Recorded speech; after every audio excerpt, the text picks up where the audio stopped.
and welcome to Now in Zen, the podcast about microtonal and Zen harmonic music. Today's episode will feature me, composer Kyle Gann. We'll be talking about my new tuning textbook, The Arithmetic of Listening, Just Intonation, and two of my works. We'll listen to Custer and Sitting Bull for speaking voice and computer tape, as well as Hyperchromatica for 3 retuned disclaviers. If you want to follow along with the musical examples we'll be providing, you can listen to the music and download the scores on my website at kylegann.com. Hello, Stephen and Jacob. Nice to be here. Thank you so much for being here. Yep. So what were we talking about earlier before we started rolling?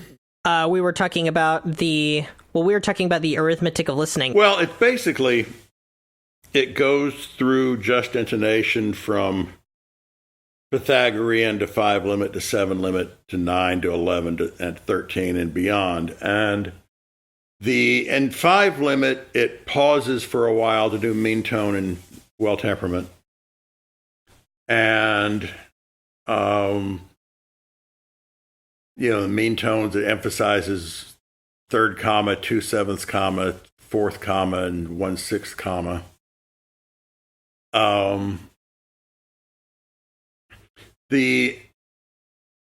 And then at the end, but along the way, I talk about equal temperaments and how they approximate different mean tones. So I talk about 31 tone for 4th comma mean tone and 55 tone for 6th comma mean tone.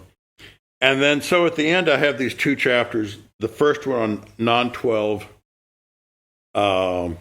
divisions of the octave, equal divisions of the octave, and then the second one on 12-based divisions of the octave. So the non-12 is, I go through RMH Bosanquet's theory of equal temperaments, and there's a lot of stuff on Renaissance, on Vicentino, and then also regular temperament theory is in there. A lot of stuff I got from Paul Ehrlich. And then the last one is, there's tons of material for the last one. Julian Carrillo, Haba Ives, Vishnegradsky, Ezra Sims, and even talk about spectralism in there, because the spectralists tend to use 36 or 48 or 92, 96 divisions of the octave. So I've been looking for some sort of comprehensive source to really talk about what kinds of tuning spectralists use. So I'm sure when I buy the book, that'll be really useful. Well, actually, there's not a lot of spectralism in here, but there's an Oxford handbook to spectralist music coming out in the next couple of years. And they asked me to write a chapter on American just intonation for that. But I think it'll,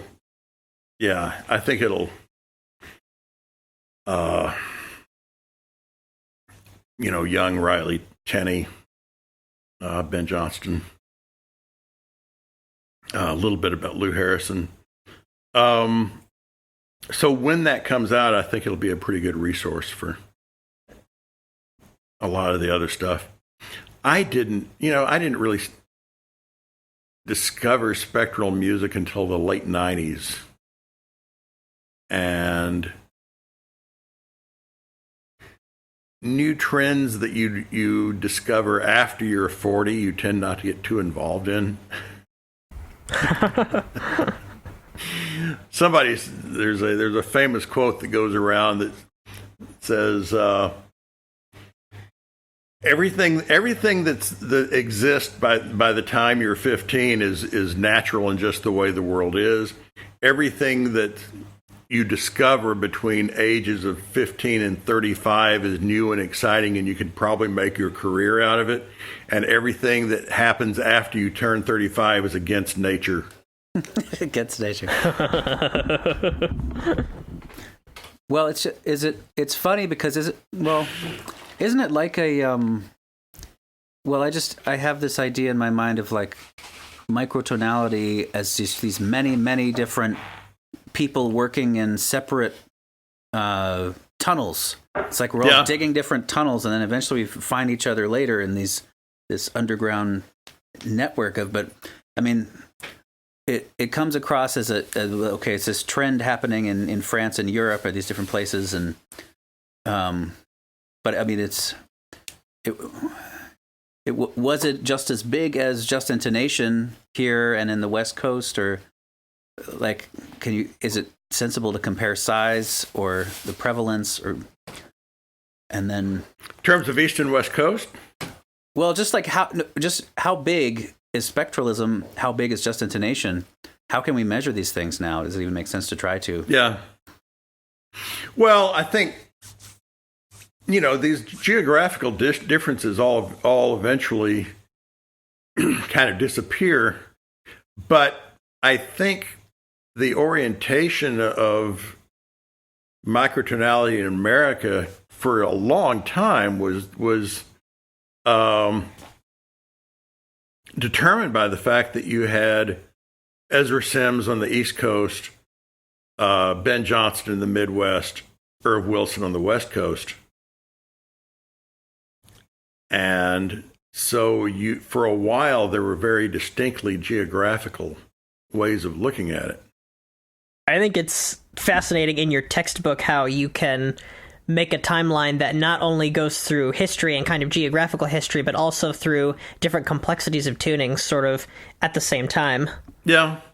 Well, I mean, the idea should be that, as we go through history, we learn how to perceive more and more complex phenomena. Although theoretically, yeah. You look at some of those wonderful Ptolemy scales and you think, what happened to those? Why didn't those become the basis of something?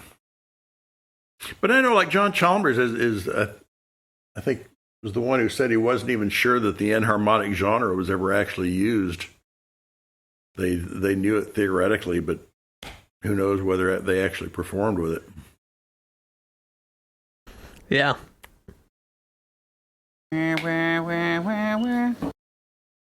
Oh, nice. Yeah. I love the Ptolemy smooth diatonic, which is the intervals between steps are like 11/10ths, 12/11ths, 9/8ths, and 10/9ths. So they're all very close. But slightly different. That's slippery. Yeah. It's a great scale. Very neutral. So how did you come about writing this textbook? Had you been sort of using the material in it for a while? Yeah, I wrote it for the second time I taught the class. I wrote a few chapters, and then every time I taught it, I'd add more material. But I never really the non-12 chapter and the well-temperament chapter, I think I never wrote until I really got serious about doing the book.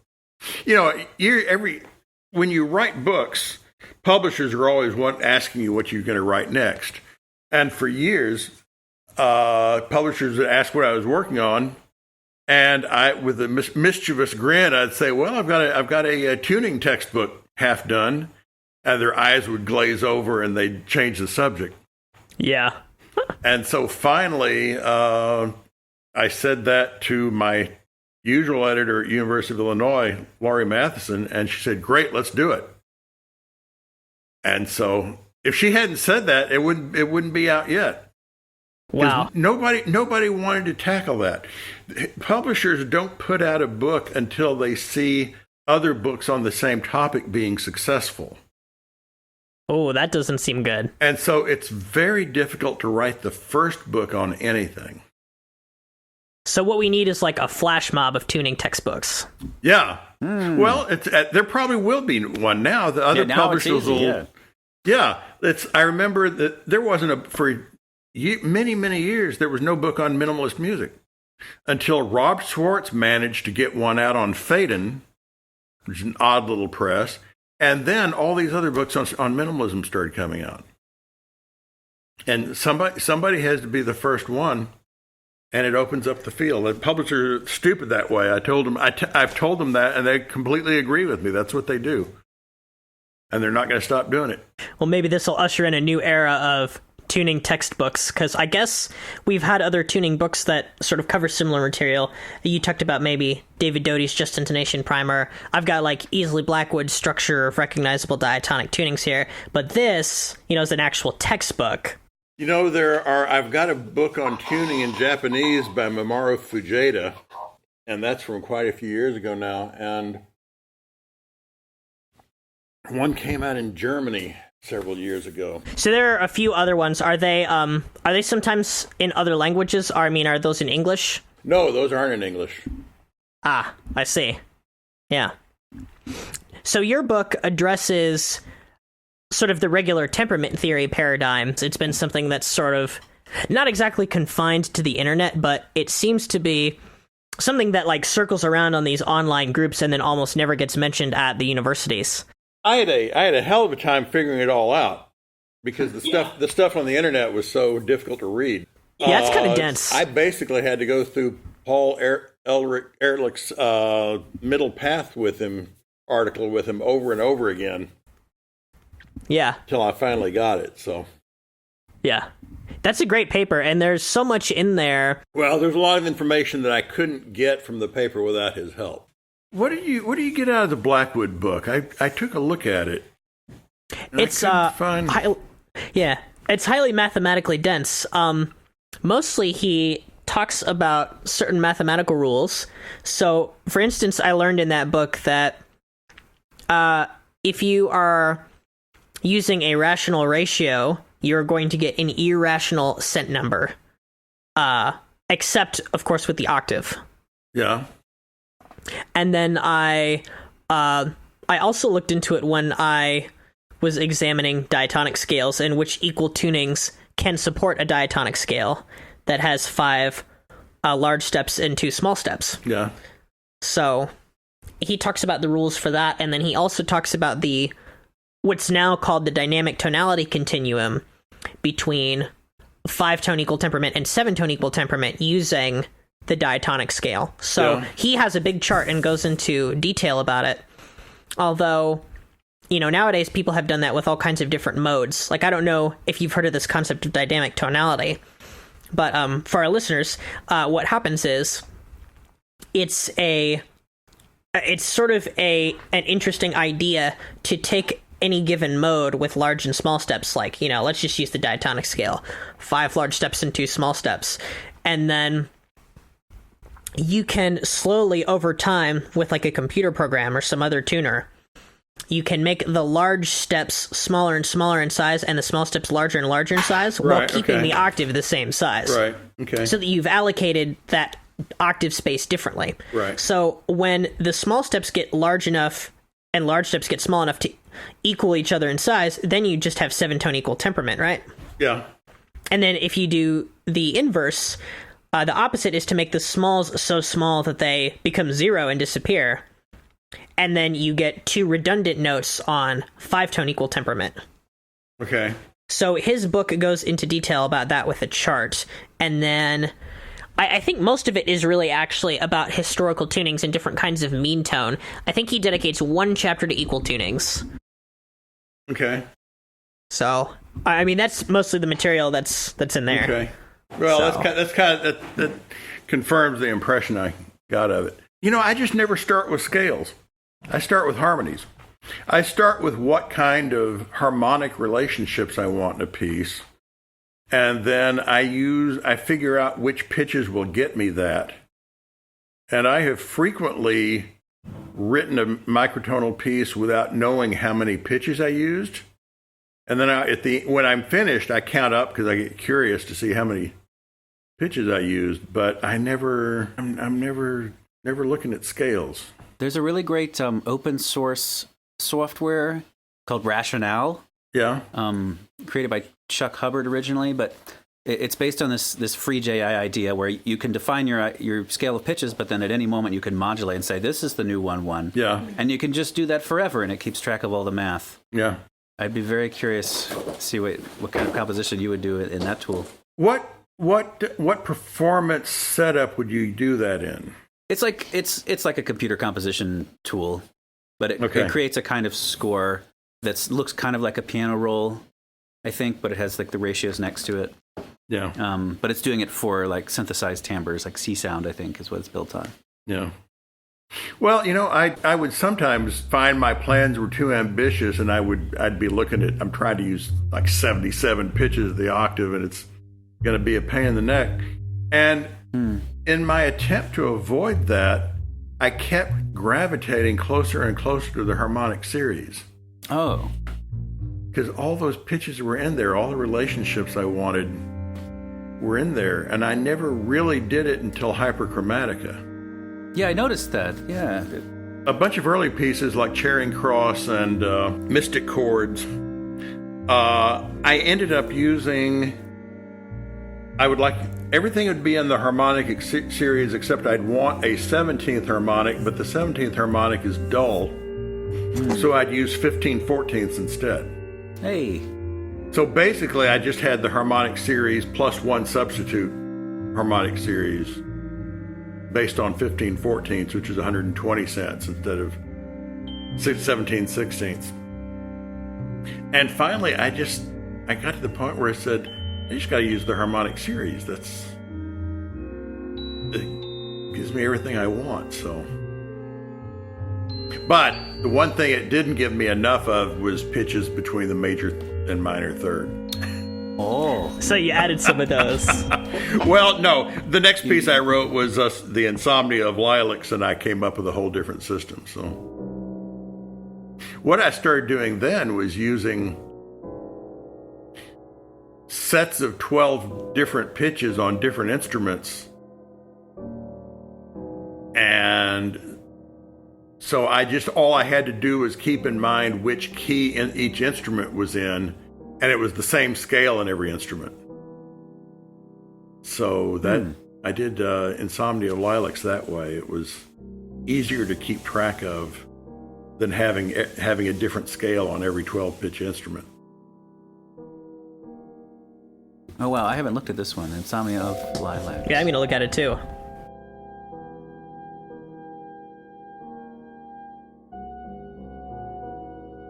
So you chose like a 33-note harmonic scale for Hyperchromatica based on E flat. Why E flat? Yeah. Well, same reason Lamont Young used it. I was gonna do B flat of it because I wanted that nice big low ringing B flat in the bass. Ah. And then for somehow one of the pieces that I actually started working on, I needed to transpose it up a fourth. And once I had done that, it was just easier to do all the pieces in E flat. So it was accidental. It was not a, which is the same as for the well-tuned piano. He was used to playing everything in, well, for him it had to do with the saxophone transposition. Oh. With Lamont Young was like coming from the saxophone to the piano? Yeah, he was, it all came because he was playing, he and Terry Riley were playing saxophones over drones using that scale, and when they transposed it to the piano, it ended up being E flat. That's such a good reason to use E flat. I always wondered that myself. It seems like in a lot of the music that I've been looking at that you've written, namely Custer and Sitting Bull and Hyperchromatica, it looks like you sort of like to use modes that are around 20 to 30 notes. Yeah. Yeah. Yeah, I like basically sixth tones. I like being able to move chords by melodies by voice leadings of like 23 to 47 cents.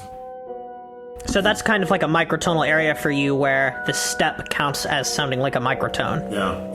It's basically, I think, really the generating force in microtonality is, in the key of C, the F in the G7 chord is different from the F in the subdominant chord. The two simplest chords you've got in the key, and they have two notes 27 cents apart. So you go 1, 4, 5, 7, 1, and you have to have two Fs. And so I like that. Everything else gets generated sort of the same way.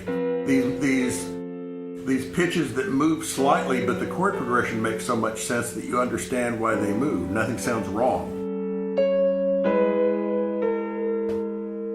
Also, I think of nuance, your piece Nuance, in the same way. Yeah. And every now and then non-musicians listen to my music and don't realize it's microtonal, which I kind of like. How would you say you're using tonality flux and or Neo-Riemannian theory in your chord progressions? Well, it's, say you have,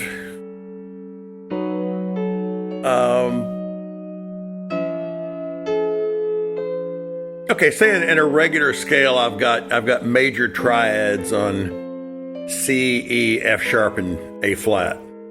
Okay. If you move back and forth between those chords, you'll get some interesting voice leading. You'll also got a lot of pivot tones between the chords.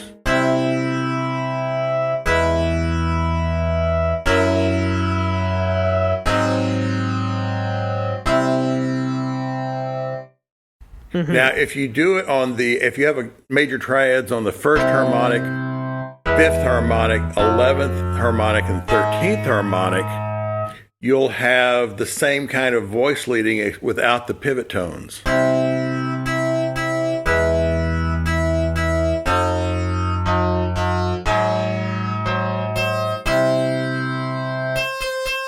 Because the pitches start to move a little bit.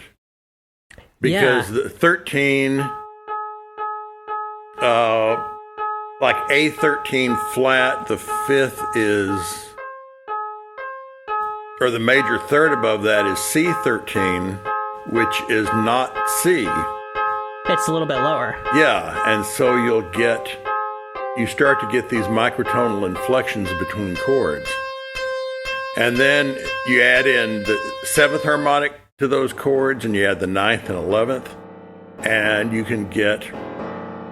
eventually, I got a very abstract piece called Mystic Chords that takes, it only goes up to it doesn't go to the 15th harmonic, but it goes to the 13th, and it's basically constantly changing chord with all the notes hardly moving.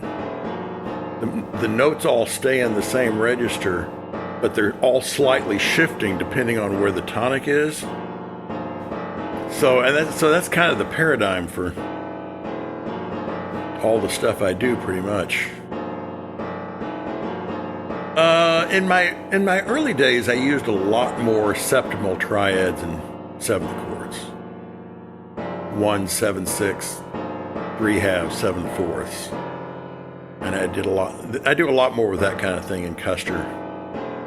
But I also like going back and forth between septimal seventh chords and 5-limit seventh chords.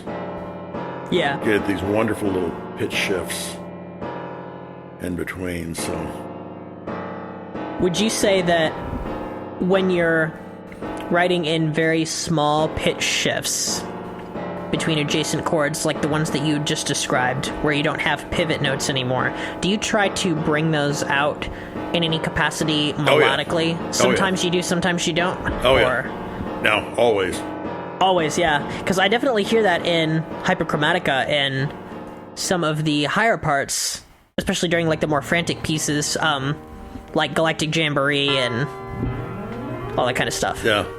And in my earlier music, I very frequently tried to use those melodically with octave displacements.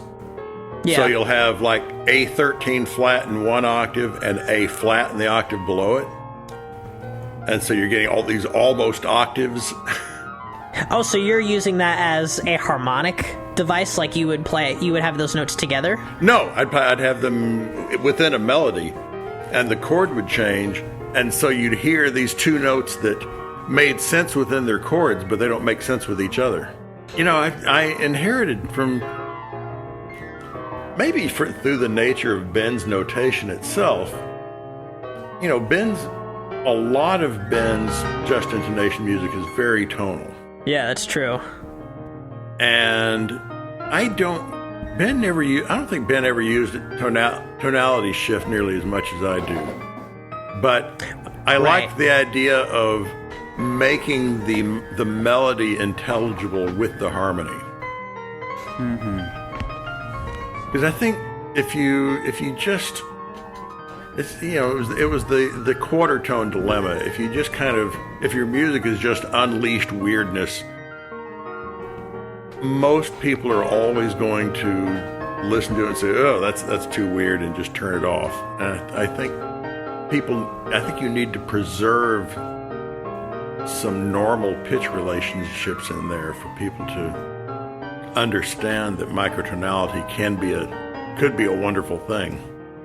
I don't know if Ben Johnston liked the small shifts or not. I think there's sort of a deep divide between people who really, really like tiny microtonal shifts between chords and people who don't. Yeah.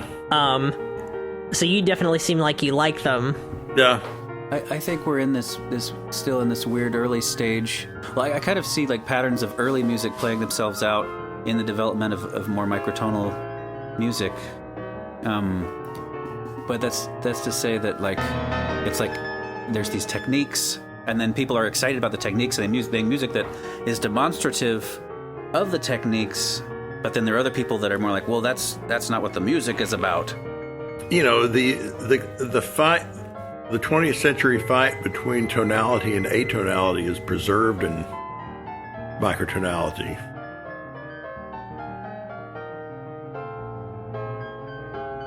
Yeah, I see a lot of what's called Zen harmonic music as being on the side of tonality. Yeah. Like, hey, we can use these weird tuning systems to make really tonal music. It's almost like kind of an escape from atonality, I think, because, and Jacob and I have talked about this a little bit on the podcast before, paucitonality being the situation where you're sort of banging your head against the wall, trying to write with more than 12 pitches, but you really don't know that the tool you need to make yourself more expressive is, you know, engaging with microtonality.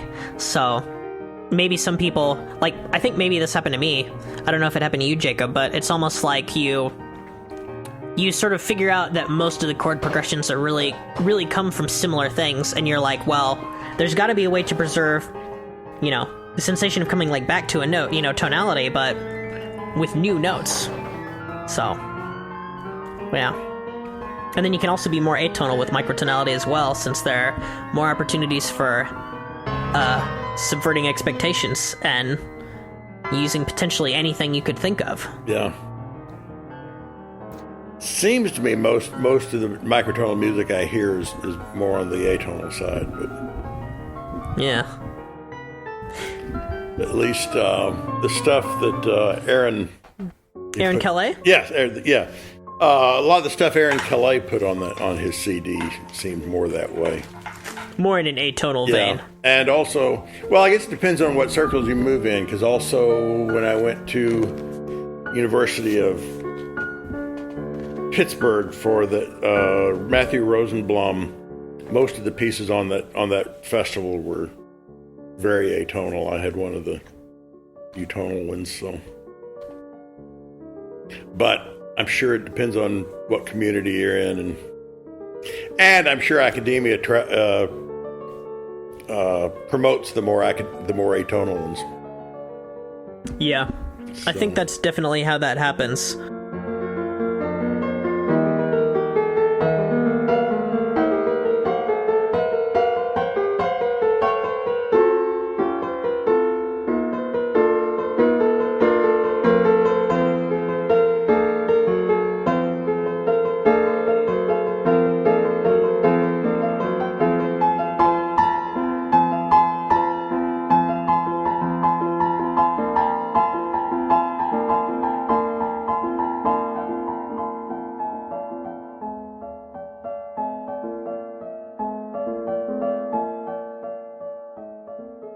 Well, I have a line of questioning which might be interested just to raise. I don't know how far we get with it.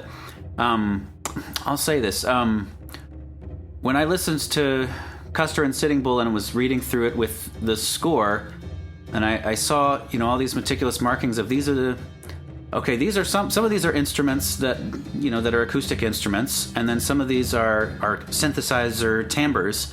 And then my mind started wondering, is a acoustic realization of this possible someday? And I just wonder, is that within your imagination, Kyle? Yeah, I think it is. I can't do it. Yeah, so it would take the work of an orchestrator or something, right? Well, it would take the work of a number of performers who would know how to do the tuning and devote themselves to it. I'm not somebody who attracts a lot of people devoted to his music. I don't have people behind me who would do stuff like that. I don't have vast sums of money. I don't have a conductor interested in my music or anything like that. So I just don't. What was it like performing that music? Because you took it around like Europe and you kind of took it on tour, right? Yeah. Custer and Sitting Bull. From Brisbane to Moscow. And how is it received? Like, well, very differently in various places. Because it's a political piece, and it is. My idea of doing political music is not just that you kind of shout your ideology. It's that you show.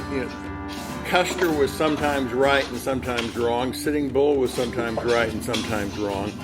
They both changed their message. They were both very complex people. Custer was by far the worst villain, but he was also a big Civil War hero. The South could have very well won Gettysburg if Custer hadn't held off Jeb Stuart from coming behind the Union line. So there's a heroic aspect to Custer that these days we kind of forget. And people call it my white self-hatred piece, which it is. And when I did it in New Mexico, it was a largely Latino audience, and they absolutely loved it.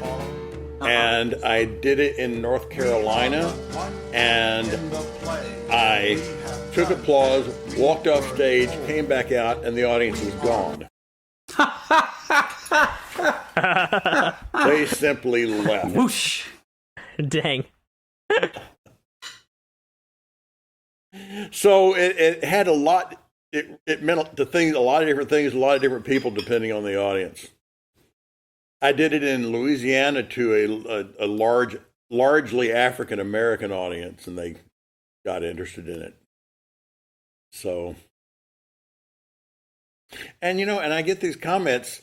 Alan Cosden, the New York Times, reviewed the first New York performance. They're talking about how strange it was to have a character on stage saying all these horribly bigoted things. And I suppose it is. I just took all the text out of Custer's memoirs and the transcript of his court-martial, and some of the things he said were very compassionate, and others were horribly bigoted. So you wanted it all or you wanted a balance, or you wanted... Yeah, I wanted to show... kind of both sides. How complex people are. Complex people are. I get a little...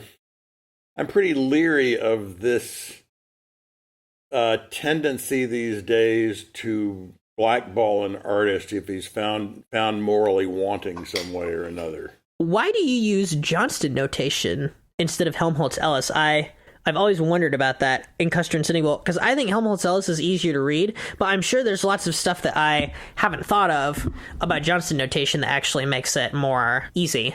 Well, I learned from Ben, and I do a lot of multiplying of fractions when I'm working microtonally, and A sharp in Ben's notation is multiplies by 25/24.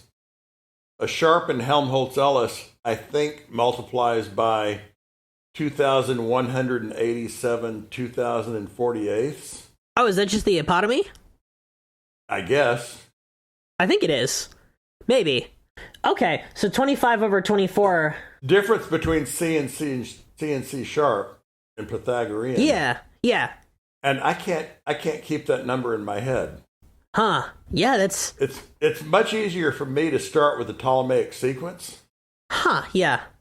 Than to remember all of the large numbers in the Pythagorean circle of fifths. Yeah, exactly.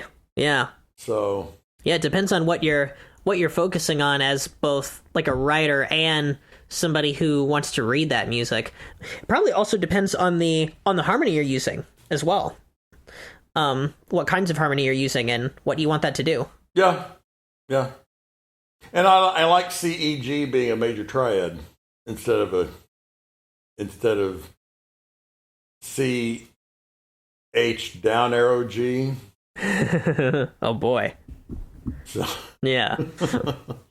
And the fact that I can go from C major to C minor by just switching natural to flat instead of having to also put arrows. I really think Johnston's notation is more conceptually tonal and Helmholtz-Ellis is more conceptually atonal. Huh.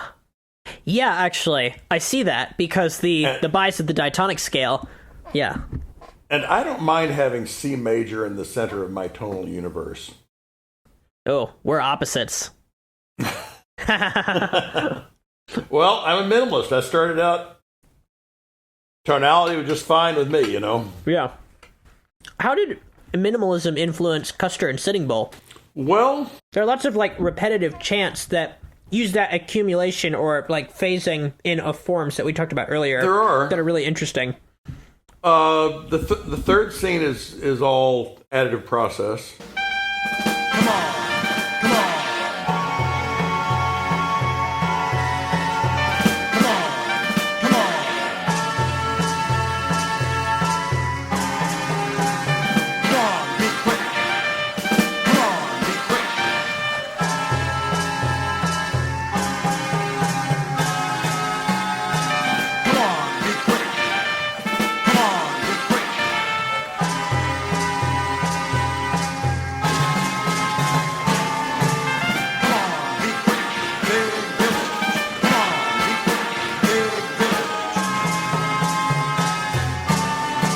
Were you influenced at all by things like rap or... No, I was influenced by Walton's Facade, Frederick Jeffsky's De Profundis, Steve Reich's Come Out in Different Trains. Oh, yeah. Robert Ashley. Just anything where the speech rhythm determines the rhythm of the music. Yeah. I just love using speech that way. Yeah.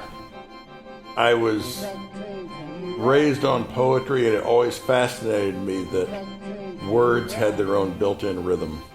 Yeah. Absolutely. Really, really simple thing, but I couldn't get over it. And so that would be kind of the reason that you didn't have more singing then, is because you really enjoy the sound of the poetry and you're trying to kind of bring that out as its own thing? Well, that and the fact that I can't sing. Singing would have invited comparison with people who can really sing. Whereas speaking you might compare it, people compare it to Bob Ashley, but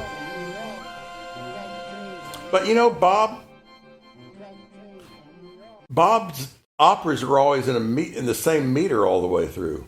Custer and Sitting Bull changes meter constantly depending on the rhythm of the words. Yeah. And no one ever seems to catch that difference.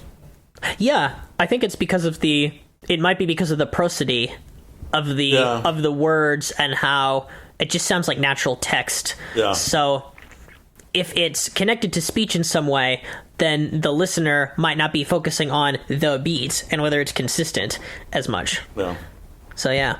What kinds of other influences did you have for Custer and Sitting Bull? I'm wondering if you had any rhythmic influences from, like, non-Western cultures? Oh, absolutely, yeah. Yeah. The under running through all of Custer and Sitting Bull is the concept of Sioux Indian drumming. Yeah. And in the Custer movement, it's all steady beat because white people think American Indian music is just a steady drum beat. It's usually not. The drum beat in the Sitting Bull movement, it sounds more like Sioux drumming, and it's a quintuplet 2 plus 3. Dun dun dun dun dun dun dun dun dun dun. Yeah, exactly. And that's the way that's much more what their drumming sounds like. And then in the battle movement, or the Sundancing battle, I use kind of a Henry Cowell idea of a scale of tempos. So you go from triplet quarter notes to a dotted eighth note to quarter notes to a quintuplet quarter note. Now I'm going the wrong direction. To a quarter note tied to a 16th note to a dotted quarter note. And so you're going back and forth through this scale of tempos, getting faster and slower. Yes. All the time. I noticed that. So it's kind of like an additive rhythm, but instead of happening locally, like say in, Bartok's like Concerto for Percussion and Strings, it's a more subtle effect as the rhythm is slowly changing. Yeah. Also in Hopi and Zuni and Pueblo music, there's a tendency to suddenly shift tempo. So you're going like dum, bum, bum, bum, bum, bum, bum, bum, bum, bum, bum, bum, like that. Yeah. And so that's the tendency you were incorporating here. Yeah. I've been using that in my music since the early 1980s. Yeah. Because I fell in love. Because I got hundreds of recordings of American Indian music. I've got quite a large record collection of it. Where would you say the best places are to find recordings of that? Well, it's changed. Most of mine are on vinyl, and there were 3 or 4 really good record labels for that. These days, it's probably mostly online, and it's harder to find. It's harder to know what you're getting. Yeah. But there was an old label called Indian House, had just plain red covers, nothing fancy, but the records were very good quality, and they had put out tons and tons of stuff on that. I don't know where you would find all of those recordings today, but if you look for the Francis Densmore recordings from the 1920s and 30s, I think those are still out there in some form or another. I'm trying to find an example in the score of what you mentioned with the sort of continuum of rhythms here, with the changing tempos. Because in movement 3, you hybridize this interesting tendency of sudden tempo change with like call and response in the flute versus with the other instruments. Yeah. And so the best examples of that start at, measure 14. So page 90 of Custer and Sitting Bull in the third movement. This is the 11/16 bar. Right. And you can see that with the drums, we have, at measure 13, we have an 8th note, a 16th, an 8th note. And then we get to a dotted rhythm, and that dotted rhythm is just a little bit slower. And then the 7/4 rhythm should be a little bit faster then, right? Yeah, well, if you look, the page starts out with quintuplet 8th notes, and then it goes to dotted 8th notes, and then you go to a quarter note divided 3 plus 4. Right, so that's measure 15. And then you go back to an 8th note, and then quintuplet dotted 8th notes. Right, I see. And then quintuplet 8th notes. So it's always a small change of tempo. Yes. And that continues throughout, like measure 18, measure 19, measure 20. Yeah. And I had to accompany all that on the keyboard. What? I played the keyboard part in that movement. Oh, you did? So yeah. Oh, how did that come together then? Well, it was hair-raising. I began to get pissed off at myself for making it so difficult. But I could usually do it. Yeah. So were you listening to all the other tracks then? As you were playing the keyboard in? Yeah, they were playing behind me, and I would play along with it. And did you have like a click track? Nope. Yeah. Nope, just listen to the music. No, I set up the tempos on the music, on the background, so that I would always know where I was. I didn't want to have to use a click track to... Definitely would be a lot of work with this piece where the meter is not only changing, but the implied like polyrhythms are changing as well. Yeah. And in fact, you can't keep the meter in mind at all. It's really just each tempo goes on for a few beats, and you hear when it changes tempo, so you just follow it like that. Listening to it, I couldn't tell you what in the world the meters are. The meters are insane. Yeah. So is that something that then that's something that you can follow in real time, and is the music you are emulating like Sue drumming, right? Is that what you said? Yeah. Does it do that as well, where if there's a tempo change, there's some sort of musical device built in so that, the other musicians can recognize that? Not exactly. It's actually the tempo changes come from Hopi music. Ah, okay. And what they sometimes do, I'm not sure this is always true, but a leg movement takes a different amount of time than an arm movement. So it's usually dance oriented. That if they're moving their arms, they'll go at one tempo, and if they're moving their legs, they'll go at a different tempo. And so that sets the pace of it. So it's, as you see, the dance is the most natural thing in the world. You try to write it down in musical notation, it gets pretty complicated. Yeah. Yeah. I'm reading a little of the notes on your site in the movement. If I were an Indian, parts where Custer is sustaining a rational view, parts where he's taking up white man's intolerant bias, the music adheres rigidly to the C scale, and then where he expresses a deep unconscious ambivalence, hypocritically blaming the Indian for sinister white actions, the two scales are conflicting. Yeah, there are two scales in the Custer movement, separated by an interval of 297, 256. Which is about a quarter tone, because I wanted a quarter tone relationship, so that's like from C to D up arrow plus or something. Or maybe it's just C to D up arrow. For our listeners, what does that up arrow do in Johnston notation? Is that the 11 comma? 11th harmonic, so it multiplies by 33 30 seconds. Okay, so it'd be like a 9/8 plus 33 30 seconds would give us 297, 256 or something. It's reminiscent of how maybe John Eaton used a just intonation scale in an opera. I can't remember the name of it. I played it on my radio show once, where he just uses a C major kind of just intonation chromatic 12-tone set or something, but then he tries to modulate out of the key, and it gets ridiculous. And he was trying to show, I think, Robespierre's idealism and how it didn't... Danton and Robespierre, was that the opera? I think so. I thought that was quarter tone. Okay, I think it's mostly quarter tone, and then there's one spot where he's using the just scale. He's doing this kind of exercise of showing where if you try to modulate out a C major, and he was trying to show the failings of idealism in Robespierre. So kind of similar.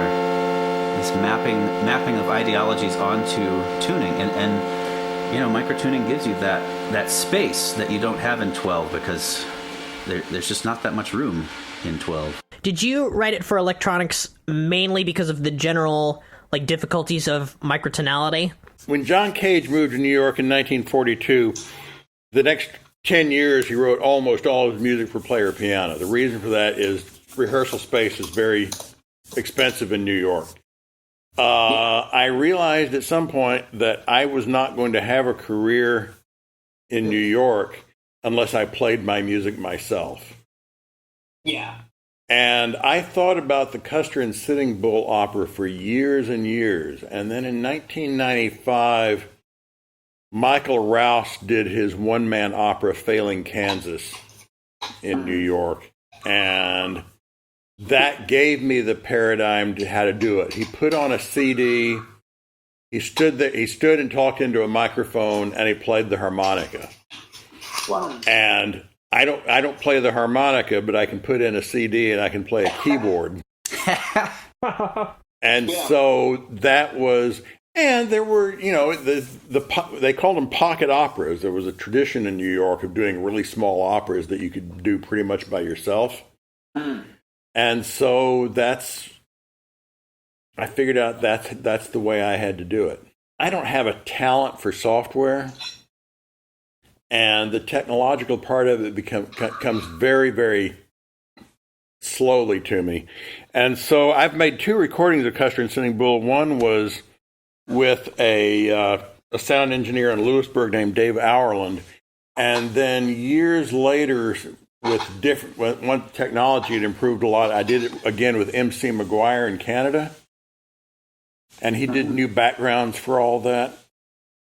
And both versions are on my website, so you can kind of compare them. Mm-hmm. I have heard from people who like the first one better, but I think the second one is. And since the score is, it's a human readable score, that means any number of further realizations is possible. Yeah, absolutely. As far as I'm concerned, I wrote the piece. MC McGuire performed it. Mm-hmm. He performed the instrumental part of it.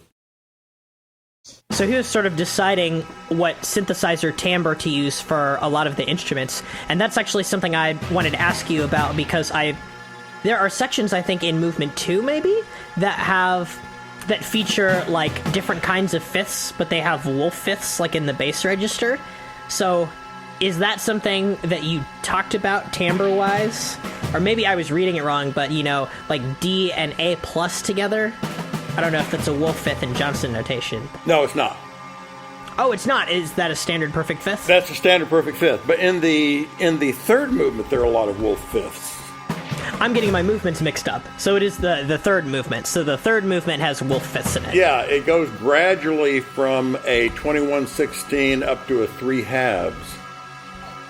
Oh, right. So that would be a septimal perfect fourth to a standard perfect fifth. Yeah, it goes through 7/5, 10/7, 40/27, 11/8, so Yeah.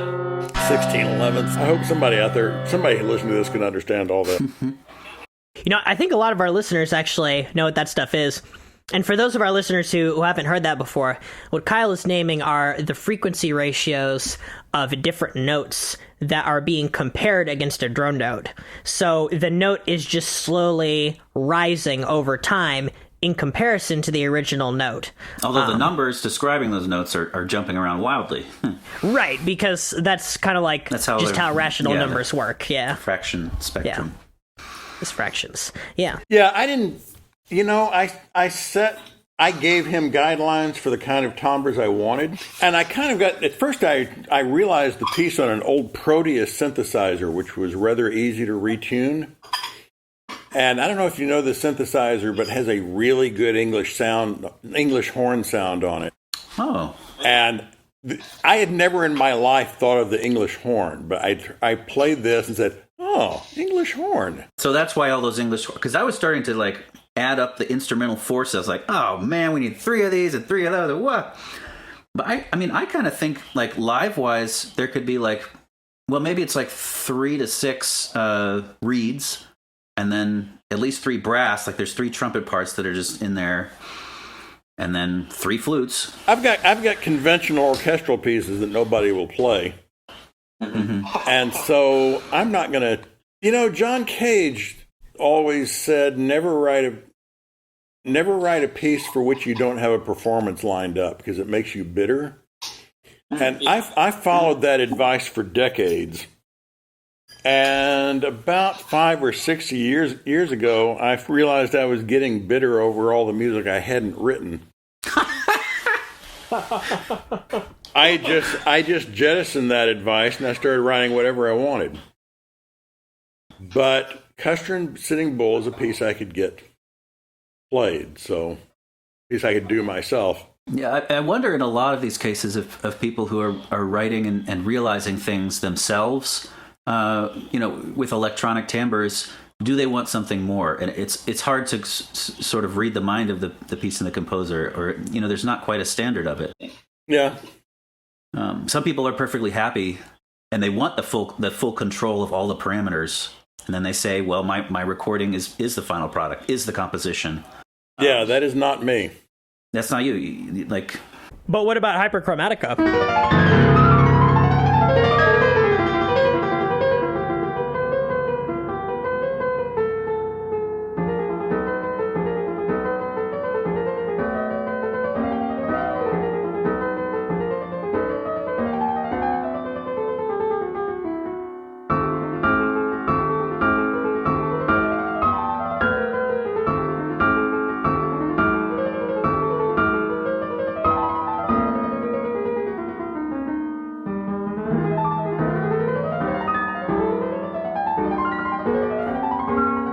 So in Hyperchromatica is the recording, not the final product? Nope. No, I did that with Pianotech software. I would be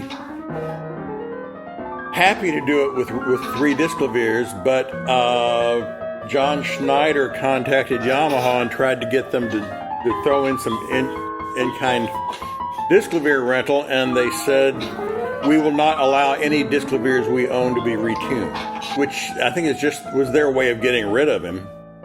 They needed a handy excuse, and that was easy. So it would cost, I would have, to do it for disc claviers, I would have to rent 3 instruments weeks in advance, find a place to put them where they wouldn't be disturbed, have them retuned every few days to hold the tuning. And it would cost tens of thousands of dollars, probably. Well, that's perfect, though, because that's such an extreme act that it'll go in the papers and stuff. It would get so much publicity, but somebody with money or resources has to get behind it first. And I have no one like that in my life.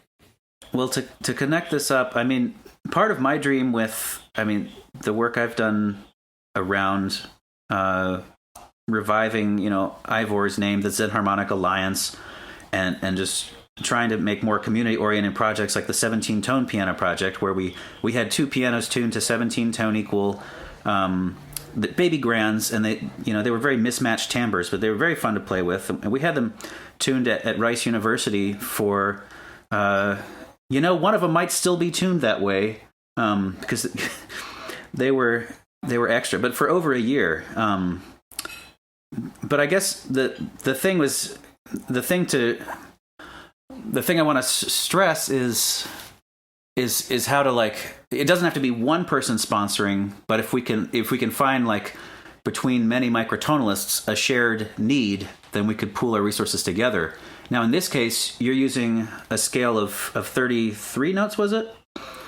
And so it almost becomes a question of if more composers were to write for that scale and that piano tuning, then would that be because some people feel sort of possessive of their tuning. Well, that's why I wrote a 2.5-hour piece. So if you did it, it would take up an entire evening. So I knew if I wrote a 15-minute piece with that tuning, nobody would ever think that was worth it. But if you get 3 pianos like that now, I can fill up a whole concert. But can I ask, how would you feel about others writing in that tuning? You wouldn't feel like, oh, they're taking my right. I'm told I'm not the first to use it. I'm told that David Cope used it in a piece, but I've never been able to find the piece. And it's such a simple tuning. It's more logical than the well-tuned piano. I couldn't copyright it or anything. Yeah, could you imagine if somebody got to copyright 12-tone equal temperament? Oh God, that would be the end. I wish somebody would. Then we could all quit using it. The one upside. So to recap about Hyperchromatica and how it was recorded, because I just want to make sure that things are clear, because I think I understand it. So you used Sibelius to cause Piano Tech to play Hyperchromatica using the retuning. Okay, I'll tell you the whole process. Yeah. Yeah, the whole process. I started out in Sibelius with a score of 12 pianos, so I could use different pitch bends on every line. And so I had a pitch bend on every note, and I ruined my eyesight that way over the years. And eventually I memorized where all of the notes were on the three pianos. It's fairly logical. The entire 11th harmonic scale is on piano 2. The entire 13th harmonic scale is on piano 3. The 15th harmonic scale and the 5th harmonic scale are scattered all over the three pianos. They're a little complicated. But so I memorized where all the notes were, and I just composed onto a three piano score.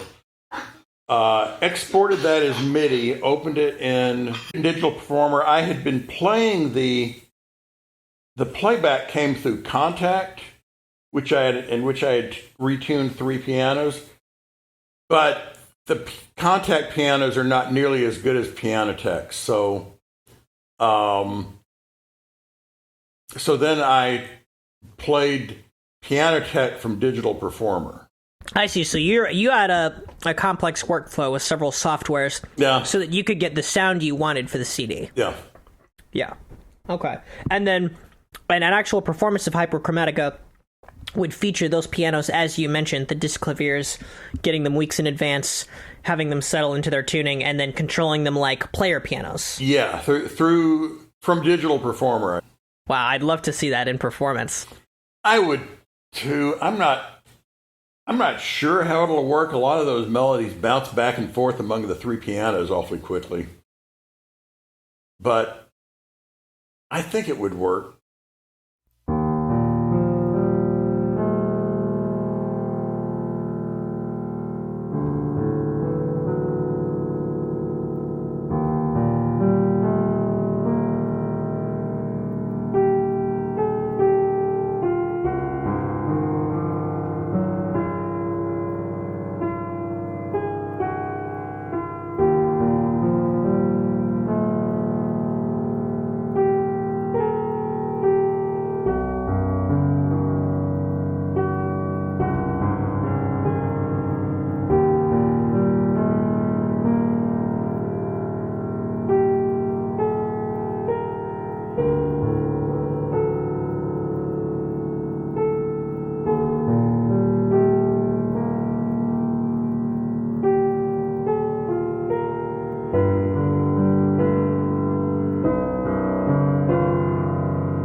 So dark forces signify in postmodern romance romance postmodern. Yeah. Those are the only two that are playable by a human, correct? Yeah.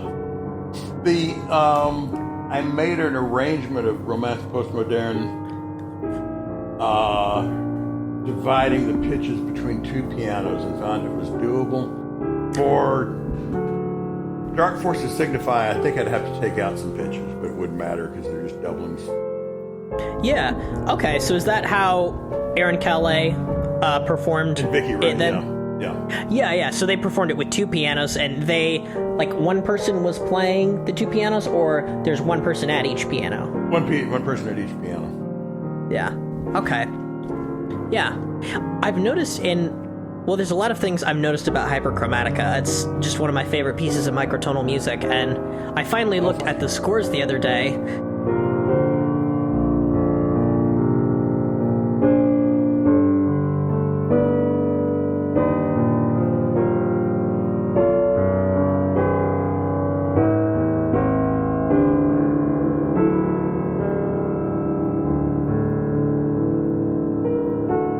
one of the things that struck me almost immediately was just how many polyrhythms, polymeters, and unusual rhythms there are that I had no idea was going on. Well, what we talked about the other day was the tuplets within tuplets in liquid mechanisms, which I actually stole from a student of mine. I'd have like 7 in the space of 5 over 7 in the space of 5 over 7 space of the 5 over 7 in the space of 5, and you get a very smooth deceleration.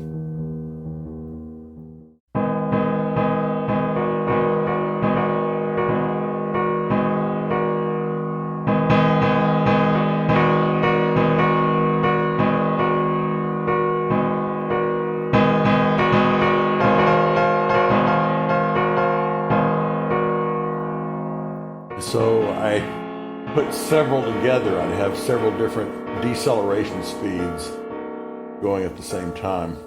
Right. Which is actually a kind of Nancarrow-like idea, because he did lots of work with smooth deceleration. And it took him a lot more work than it did me, because he was actually having to figure out the note length on the piano roll for every note. Oh god. Yeah. Exactly. That is harder. But yeah, let's go ahead and start talking about liquid mechanisms then, I guess, because it's just such an iconic score. You look at it, and on the first page, there's piano 1 and 3 in the first measure, and the rhythms are nested within each other. So it's like a 5-on-4 rhythm within a 5-on-4 rhythm within a 5-on-4 rhythm, as you've discussed. And these are kind of happening simultaneously.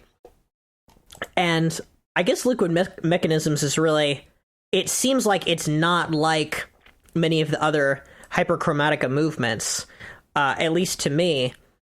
And I was wondering about whether you are thinking about the relationships between distantly related chords, like in the beginning. So when I looked at liquid mechanisms, just in the very first part, I found that we had, like, basically, there's polytonality going on, but at first it's not a melodic polytonality, and it slowly kind of evolves into that. You have a chord, and you have another chord in the first part.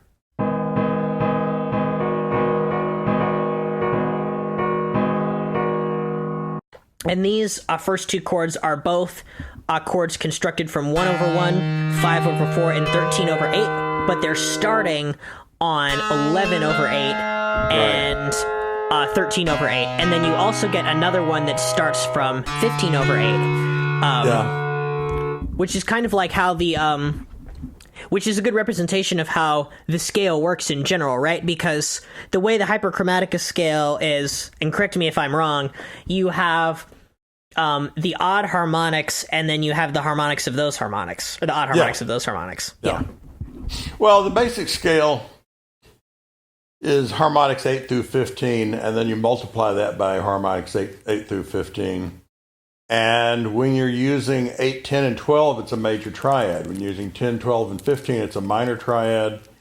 When you're using 8, 10, and 13, that's a chord we're not used to. Right. Or 9, 11, and 14. Those are just chords outside the European system. And so liquid mechanisms is the most atonal movement in the whole piece. There are 4 of them that I think of as basically atonal. That orbital resonance, and then 2 others are star dance and pulsars, which are they're not really atonal, but they just use pitches that are very, very close together. Right, yeah. And star dance and pulsars, they share like kinds of modes used, right? Like they're using notes that are very, very close together, like at the same time in pulsars. And I was looking at the graph of the scale and picking the pitches that are closest together. Yeah. Either to play at the same time as a buzz or to move around in melodically. So. Right. Yeah. I think with Stardance, I love playing it in the car, and singing along, and I think my ear, just for the longest time, I even wrote you that review on Amazon. It was legitimately Yes, I tricked appreciate by. that. Yeah, there's that first step there that I thought was probably something like a quarter tone, but it's in actuality both steps are like 17 cents, or 17 and 18. So, like, we can listen to the beginning of Stardance here.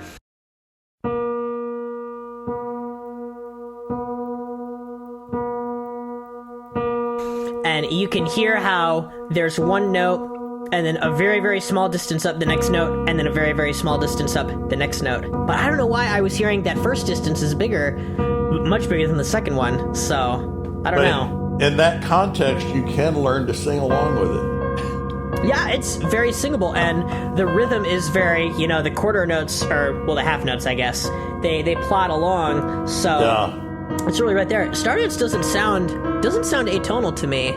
No, it doesn't. Because of the ostinato, but it's technically atonal. It's conceptually atonal, but it doesn't come off that way. That's right. Yeah. Well, I just think that one is just beautiful, and it's very, very zen. What are the overlapping lines doing in Stardance? Because you kind of have, maybe a point of imitation. I guess you could call it that. Because there's a first line that comes in, and then there's a second bass line, and then you have this da-da-da-da-da. Well, Bad. Yeah, the first line is just going back and forth between three notes that are very close together. The bass line is the fundamental of the harmonic series that those notes are in. Oh, you mean all three of the very, very close notes can be in the same harmonic series? No, they're not. Each one's in a different harmonic series, but each one is accompanied by the fundamental of that harmonic series. Oh. And so each one is harmonically supported. Okay. But it is kind of polytonal in conception, I guess, rather than atonal. Yeah, it's hard to say.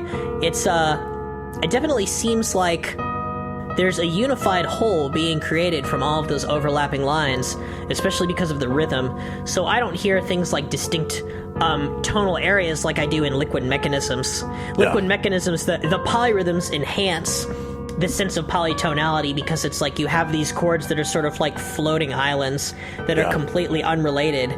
Were you thinking about, like, how maybe the first three chords are, well, I guess they are an octave equivalent version of 8, 10, 13, like an 8, 10, 13 chord. Yeah. And by the way, when we use the numbers to talk about these chords, we're not talking about scale degrees of the diatonic scale. We're talking about justly tuned ratios, and we're putting the ratios together. So an 8, 10, 13 chord is referring to three different notes. And the distance between the first and second note is 10 over 8. So, that's the 8, 10.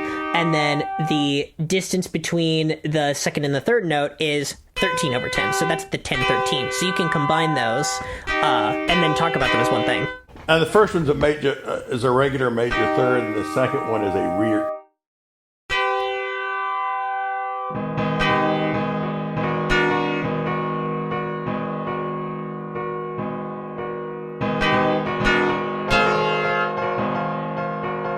Chords are not related to one another all that much. It's like each chord is related to itself as a just chord, and it comes from a different tonal center.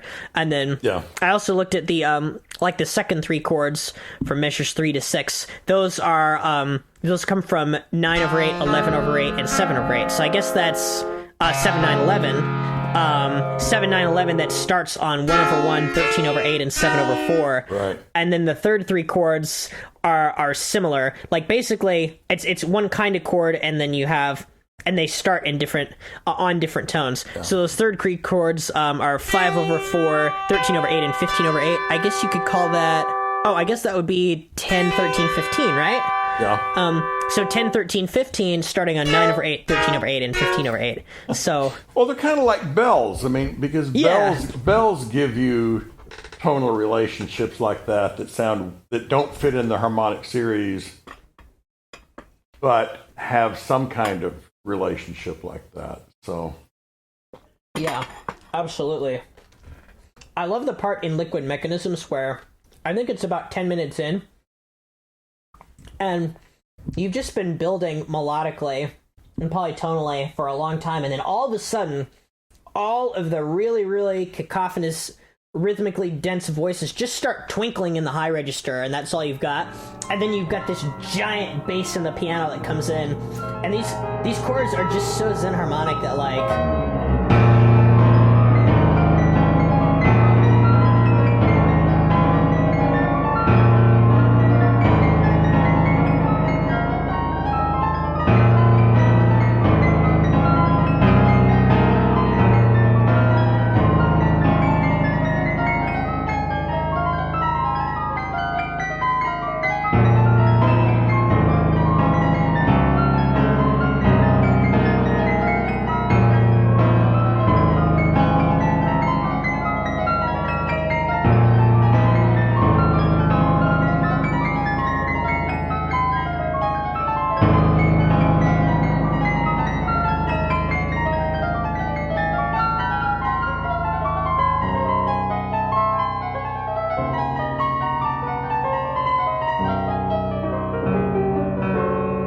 Yeah, all the notes in the treble, that one of them is based on a 43 tone row and the other's on a 41 tone row.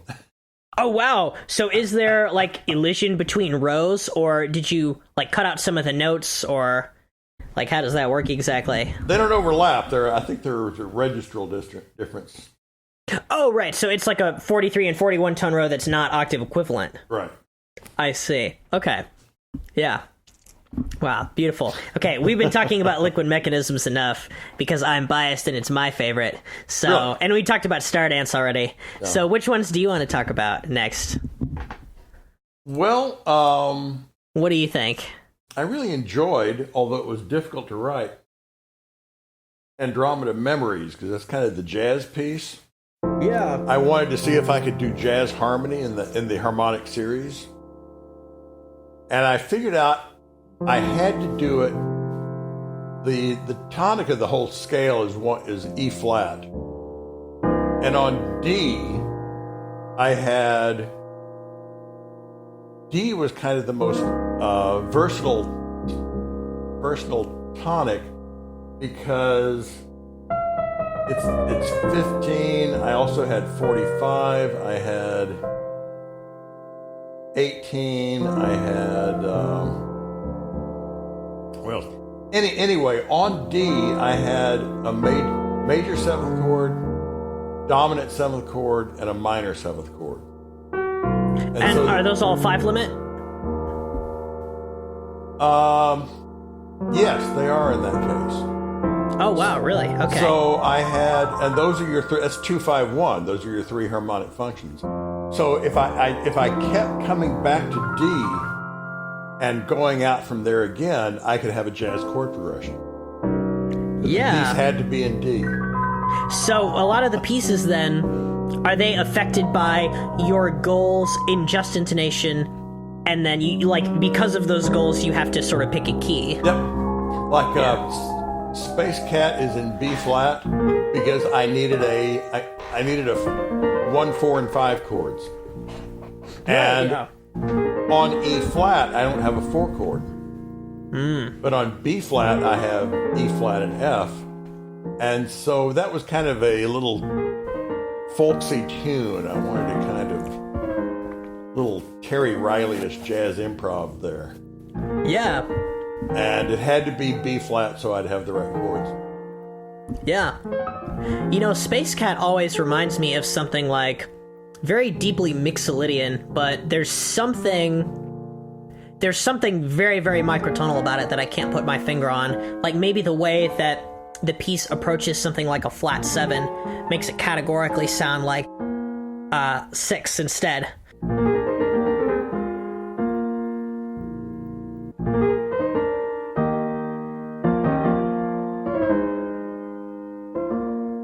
And I'm talking scale degrees there. No.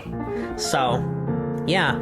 I've also noticed that in some of your pieces, maybe like Dark Forces Signify, Ride the Cosmos, and Space Cat, and maybe this happens in other movements too, but these are the ones I'm just thinking of off the top of my head. Oh, Andromeda Memories, Rings of Saturn, maybe, you have a really cool kind of like form where you start with an idea, and as the idea keeps going, you have things like little extra measures that cause embellishments and little extra chords. Oh, Dark Forces Signify does it too, right? Because there are more like transitory tonality flux-based chords at the end. Is that idea of like accumulation something you were thinking of in the writing process? Accumulation. Like formally. Well, certainly there's a lot of additive process. Yeah, that's what I mean. You know, I still think of myself as a minimalist, and especially Rings of Saturn is a very much an additive process piece. And the phrases within each section, the phrases get longer and longer. Yeah. And that happens during part of Dark Forces Signify too. Yeah. So like it's A, B, A, B, C, A, B, C, D, A, B, C, D, E, like that. Yeah. That's kind of my basic Philip Glass derived formal pattern. Yeah, I think it's really, really effective at introducing the listener to new material in this kind of microtonal context. To me, additive process to me is like sonata form was to Brahms. You know, it's where you start out. Right. Yeah. That's cool. Yeah. I wanted to talk to you about pulsars.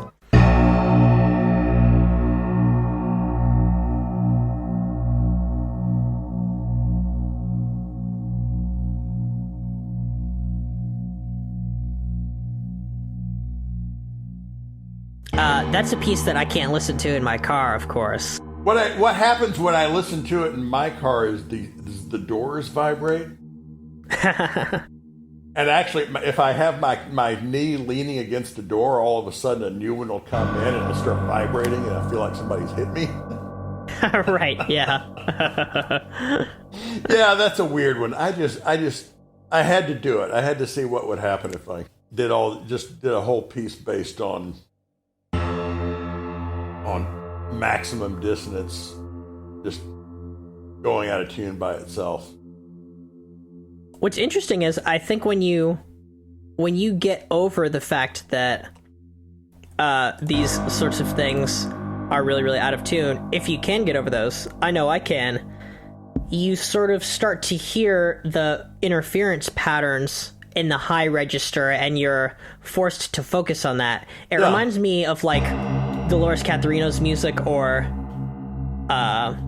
lots of things where people like want to sync like tempo and the beats of tuning. It seems to be like kind of a popular topic, and it's really cool that we can kind of hear that in real time in a really slow way. The score to Pulsars is really iconic.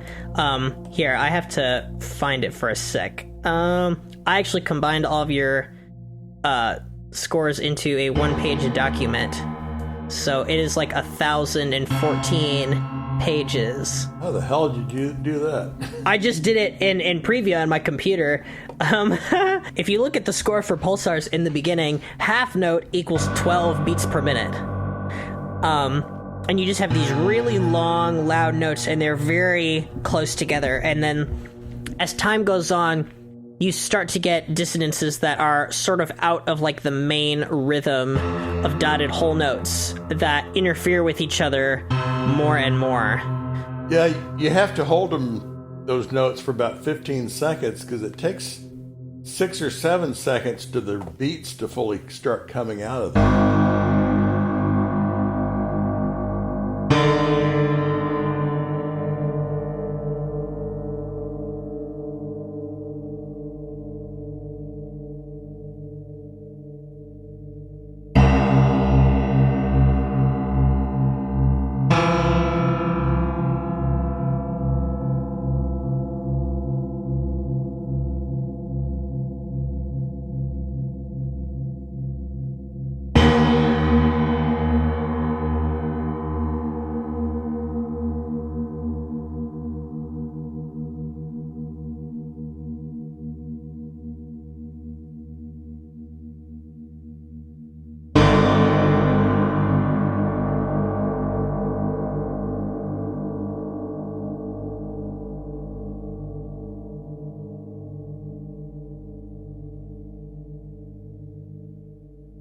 Yeah, so are you, in that song, are you listening for things like a slow beating pattern, like whoa,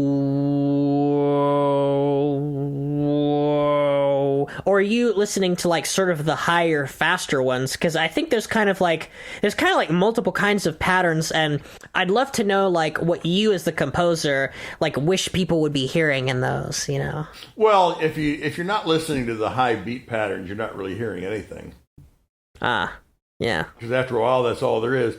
At first, I tried to work that out melodically or something, and I really couldn't do it. I finally decided it was better to just let those patterns skip around a lot. And yeah. There is a little bit of logic the way I go through from one set of notes to the other, but I did not try to go like from low to high or anything like that. Right. Yeah. I couldn't figure out how to control it at that level.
There are lots of ways that microtones are used in Hyperchromatica as unique voice-leading devices that you can't find in 12-tone equal temperament. One of the many, many things I love about it. You can point to, like, some cool musical phenomenon and be like, see, you hear that? That's because of the microtones. One of my favorite ones is the opening of Neptune Night. So this is just, if you're on the first page of the Neptune Night score, just look at this very beginning measure. It might just sound like a low rumble to you, but you have to really listen to it carefully.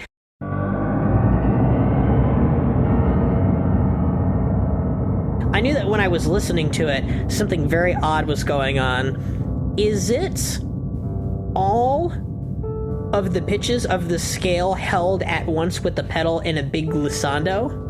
Almost. You know, whenever I do glissandos, I sometimes leave out some pitches because they're too close. Oh, okay. So if two pitches are only 10 cents apart, I won't use both of them. But yeah, basically it's just a straight hyperchromatic glissando held with the pedal. Yeah.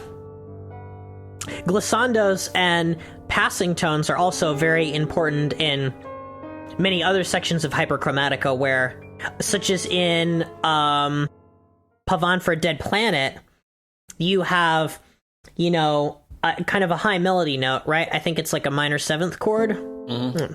I'm trying to think about it. And then you sort of approach it with da da da da da da. Yeah, and you just like do microtones in a line. Were there ever any points where you were writing and you were like, oh no, this scale is so uneven that I can't do this little thing that I want? No, I love uneven scales. You know, if you listen to Mozart's chromatic music, like the Dissonance Quartet, in sixth comma mean tone, those chromatic scales are very uneven. Yes. It's like going, 85, 115, 85, 115, like that over and over. Yeah. I haven't listened to that, but I should. We'll put it on the show. Well, there's a musical example of that, a MIDI version on the website that goes with my arithmetic book. Oh, so is that a link that we can only find if we buy your arithmetic book? No, you can go to kylegann.com, go to alternate tunings, and it's the top link, so. Oh, excellent. And Here, I mentioned the link in the book, but they didn't mention it as often as I thought they should have. But yeah, there's a website that goes with the book. Oh, awesome. Well, I'm definitely going to look at that. I also wanted to ask you about reverse gravity. And, well, I just wanted to know, with the first chord, if you were thinking about it as being like a minor chord at all, or just not even really like that. Well, I don't remember the first chord exactly. What's the bass note? Which piano is the bass note in? The bass note is on 13 over 8 from piano 1, so I think it's a C, so C13. Okay, all right. And then you've got I think it's a normal G, and then a D in piano 1. So that's, for that one, normally we think of having the first, third, and fifth harmonics in the bass, and the 11th, 13th, and 15th in the treble. And in reverse gravity, I switched it around. Oh, so you switched the voicing of that. So if the melody is on an E flat harmonic series, the bass is on C13 flat, and so the ratios are all 16 13ths, 18 13ths, 20 13ths. They're very unusual ratios, but the scale itself is really simple. I see. So just with a simple voicing trick, you've kind of made things sound a little bit more like a wolf fifth in character. Because that chord is a great example of many things, I think. It's a great example of a single sonority that can sound Zen harmonic for a while. Because, if you have that distance between, C flat 13 and G, the 5 over 4, so 13 over 8 and 5 over 4, that kind of sounds like a wolf fifth. 20 13ths. Yeah, I think that's pretty sharp, right? Yeah. Do you know the cent value off the top of your head? It would be 1586 minus 840, 746. Oh, wow, that's really sharp. Yeah. Well, that's good, because then... basically a quarter tone. Because then my ears are telling me the right information. Yeah. So it's 746 there, and then the top note, since you have that D, I think that's...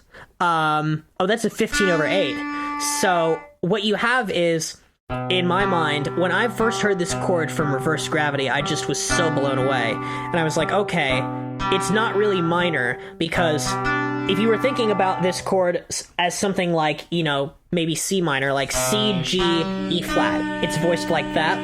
Imagine that the G is creeping really sharp and the E flat is creeping really flat, so that they come close enough together that they don't quite sound like minor. Yeah. But it has that kind of like voice leading quality about it.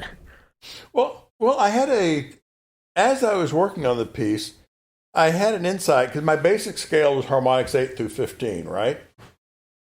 Well, if you're using C major, you can have your tonic on F and get Lydian mode. And you can have your tonic on G and get Mixolydian mode. And I thought, why not do that in the harmonic series? So I would start in Pavant for Dead Planet, I started on the 10th overtone, 10th harmonic.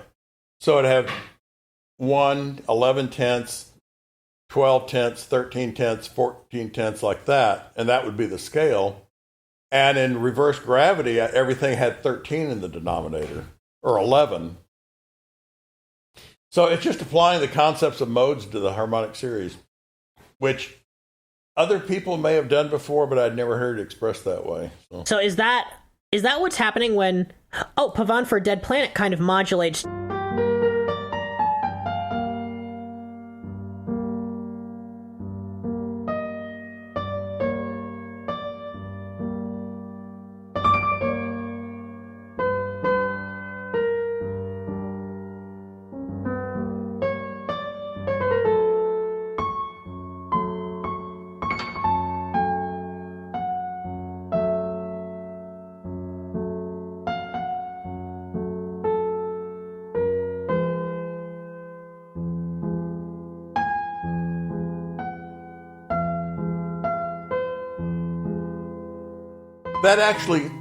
That piece actually goes through all 8 tonalities.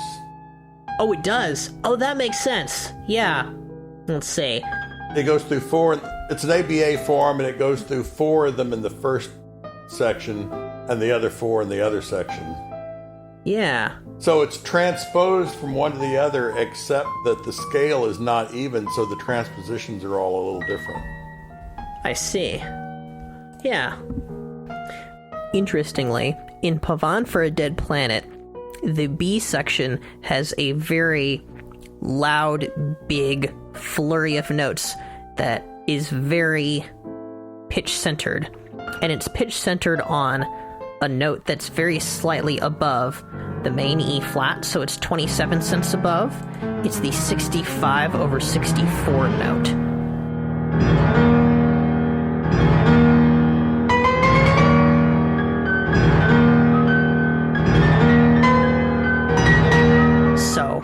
Again, that's about 27 cents above the standard E flat used for the whole tuning.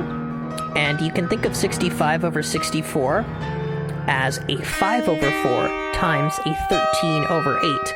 So you could think of that as the pure major third above E flat, and then if you go up a 13th harmonic from that major third, you get something that shoots past the octave, because remember, the 13th harmonic is, sort of in between a minor sixth and the major sixth. So you could think of the notes as being like E flat, G, and then when G goes up a 13th harmonic, it goes somewhere in between E flat and E, closer to E flat.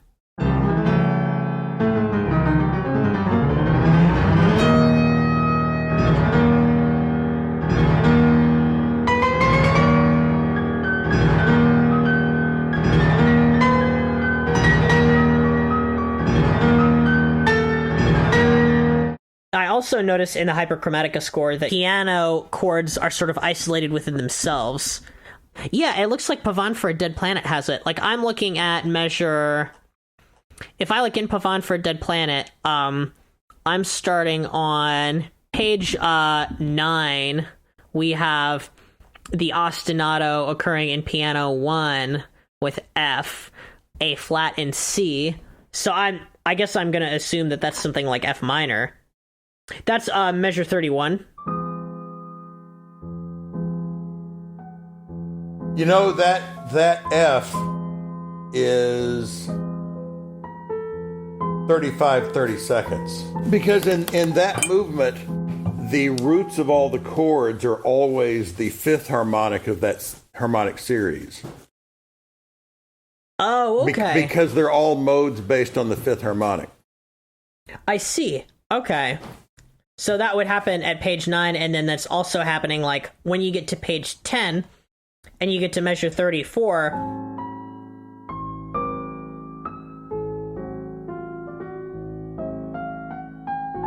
Now, the ostinato is in a different piano, so that it can be in that different place. Yeah. So, yeah. So if you're starting on that A, I guess that's the 5th harmonic of the F from the second piano, then. Would that be correct, or? Well, at measure 34, that's 11/8 is the root there. That's actually a major. That's not a minor tonality. That's a major tonality. Ah, gotcha. Yeah. So. Yeah. And then on page 11, we also... we go to piano 3. So it's almost like you're sort of trading... You go from piano 1 to piano 2 to piano 3 with the ostinato, and then back to piano 1, but with a few more notes on page 12. Did that influence your writing a lot, having to go between pianos? Like, were there a lot of sections where you said, oh, okay, I've got this piano here, so I can use that material, and then I can use this other material from this other piano as a separate thing? I tried not to let that influence me because it was kind of accidental the way the scales ended up divided among the 3 pianos. And it was easier to use harmonic series on 1, 11, and 13 because they each mostly involved one piano. But I didn't want the others to be shortchanged, so I tried to keep that out of my mind, which piano I was using. Yeah. And then that would show in some pieces more than others. Yeah. Yeah. But whenever everything's in the second piano, that's the 11th harmonic, and when everything's in the third piano, that's 13th harmonic. So I only have one harmonic divisible by 49, and it's the neutral third above G. So that's why Busted Grooves had to be in the key of G, because I didn't have that interval set in any other key. Yeah. More like keys influencing decisions. Yeah. But I love having a rampantly unequal scale like that, because going to different keys gives you different potentials. And each piece takes on the personality of the key that you've put it in, which is just like playing in mean tone in the 18th century.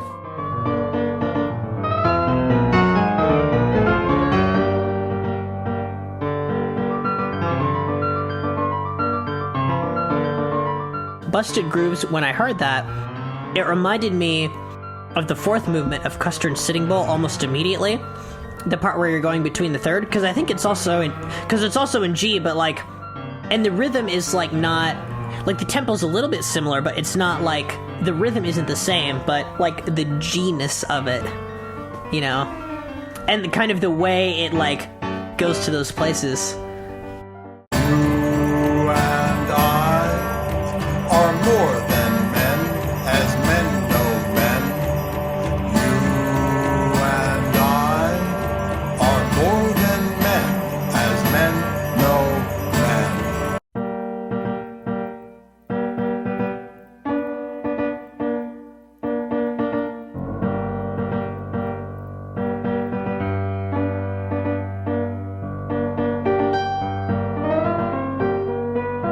Yeah, because the last movement of Custer and Sitting Bull, Custer has just died. His ghost is talking to Sitting Bull. Right. And so it is wavering between happy and sad, between calm and despair. So that major minor thing is...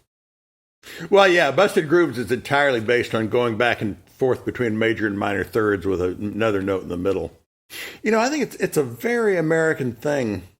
I'm teaching an American symphony course now, and you find that so many examples, American composers love to have this wavering feel between major and minor triads. And if you can put other notes between the major and minor third, you can do it even more effectively. So.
with Orbital Resonance and The Lessing is Miracle, these are two other pieces where the polyrhythms are highly prevalent. What would you say you're trying to accomplish when you use different polymeters, polyrhythms, and microtonality together? Because I think you specifically mentioned that you wanted to do things with this both in Hyperchromatica and in Custer and Sitting Bull. Yeah, well, orbital resonance is very the polytempo aspect is very controlled. What I was trying to do was basically make melodies that were the resultant of certain rhythmic combinations. It's actually an idea that comes straight out of Schillinger technique. Joseph Schillinger in the 1940s, he was convinced that all beauty had a mathematical basis, and his teaching and his books had formulas for how to derive melodies from what he called it was the interference of monomial periodicities, which was just different beats going at the same time, and you combine all of the resultant pattern into a melody, so you get dun dun dun dun da dun dun dun da. Or 5/4 is she's pregnant, don't know what to do. She's pregnant, don't know what to do. There's also an obscene. There's also an obscene version, but I won't mess with your podcast by. You can do that. We beep it out, but nobody cares. Well, in Ireland, the 5 against 4 pattern is don't fucking touch my pint again. That's brilliant. That's great. Do you have those for like 6 on 7 and stuff? Nope. No, yeah, just that one. No, somebody needs to come up with it. I've only heard them up to 5. Yeah. I know that last time we talked about polyrhythms, you kind of mentioned, you made a really interesting comment when you were talking about liquid mechanisms, where you said, you were saying that like these notes are in a 9 on 11 rhythm. Oh, that's kind of like a neutral third. Right. How do you think that thinking of ratios of n-lets or polyrhythms, like when you think of those... Couplets. Yeah. When you think of those as... When you connect those to ratios from just intonation, is there any significant impact do you think that has on the pieces? I think the pitch and rhythm perception are so different. They work on different planes. I used to try to do the Henry Cowell Rhythmicon idea of having where the ratio between the rhythms would be the same as the ratio between the pitches. I don't think you can hear that. Ben Johnston did it in his 4th string quartet. That's as far as anybody's gone in trying to do that. And it's a great piece. It certainly doesn't detract from it. But I don't think anybody can hear that relationship. So it's more the kind of philosophical thing that if you're hearing a harmony between 2 pitches, that's the sped up version of a polyrhythm between 2 tempos. So, and you can play with both, but we're not capable of perceiving that one corresponds to the other. When I look at The Lessing is Miracle and compare it to Orbital Resonance has a lot of rhythms that are actually, just subdivisions of the normal 4, like dotted rhythms and syncopations. And then a lot of the other polyrhythms in the piece have gaps and rests so that the polyrhythm isn't just like, a straight polyrhythm. Because that's like the most basic thing you can do with a polyrhythm, right? Well, in orbital resonance, I was trying to get polyrhythms that would never coincide. Oh, never. So I took really simple polyrhythms like 3 against 4, but I would move one by a 64th note. Oh, I see. That makes sense. Yeah, you should definitely look at the beginning of the score, listeners, if you're not doing that right now, and just look at the beginning of Orbital Resonance and see all of those dotted rhythms. Yeah. The whole idea was polyrhythms that would never coincide with each other, so you could make a melody out of the unique rhythm ran through them. Right. Now, Lessing's Miracle is a much simpler idea. I just unleashed a lot of notes in a cloud-like pattern, like 13 against 15 against 17 against 19.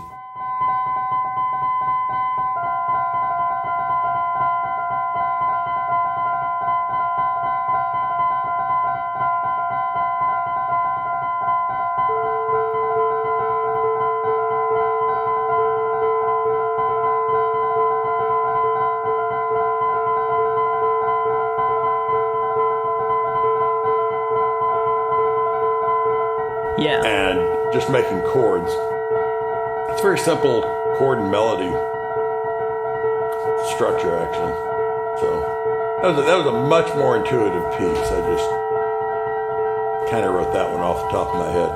Yeah, the more I compare them here, the more I see that they're actually quite different. Because I know that when I listen to Orbital Resonance, it's kind of like there is a cloud of tones, but the way the cloud morphs over time seems very three-dimensional, almost like the beating patterns that you would get from pulsars, but sort of on like a more viscerally melodic level. And then the Lessing is Miracle is almost like those intense polyrhythms are an accompaniment, and the big low melody that has like an octave doubling or something is more of its own melody.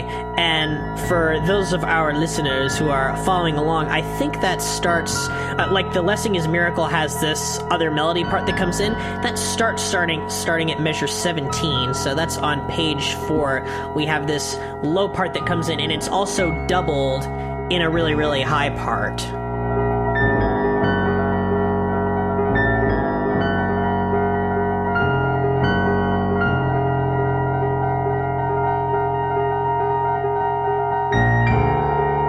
Well, hopefully things weren't too technical here for your listeners.